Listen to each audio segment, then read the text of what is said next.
श्री स्वामी समर्थ। स्वागत आहे तुमचं सोनाली न्यू शेअरिंग या चॅनलमध्ये।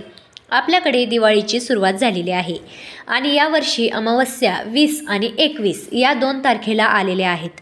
तर नेमकं लक्ष्मीपूजन कधी करावं, 20 तारखेला की 21 तारखेला, कारण दोन्हीही दिवशी अमावस्या आहेत।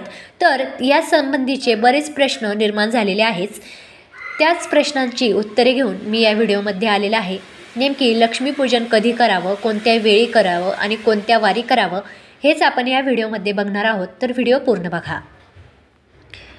यावर्षी सोमवार दिनांक 20 ऑक्टोबर 2025 रोजी अश्विन कृष्ण चतुर्दशी दुपारी 3:44 समाप्त होत आहे आणि त्यानंतरच अमावस्येचा प्रारंभ होत आहे। म्हणजे 3:44 नंतर अमावस्या ही सुरू होत आहे। मंगळवारी 21 ऑक्टोबरला सायंकाळी 5:54 अमावस्या संपणार आहे। दिनांक 20 ऑक्टोबर रोजी प्रदोष काळात अमावस्येची व्याप्ती अधिक असून दिनांक 21 ऑक्टोबर रोजी प्रदोष काळात अमावस्येची व्याप्ती अल्पकाळ आहे असं म्हणतात। या दोन्हीही दिवशी प्रदोष काळात अमावस्येची व्याप्ती कमी अधिक असलेली आहे। दुसऱ्या दिवशी म्हणजे अमावस्येच्या दुसऱ्या दिवशी लक्ष्मीपूजन करावे। म्हणजेच आपल्याला एकूण 21 तारखेला लक्ष्मीपूजन करायचं आहे। त्याबरोबरच अधिक माहिती अशी की 21 ऑक्टोबर 2025 अमावस्या आणि प्रतिपदा यांचे युग्म आहे आणि या युग्मास महत्त्व द्यावे असे वचन असल्यामुळे प्रतिपदायुक्त अमावस्याच्या दिवशीच म्हणजे 21 ऑक्टोबरलाच आपल्याला लक्ष्मीपूजन करायचं आहे।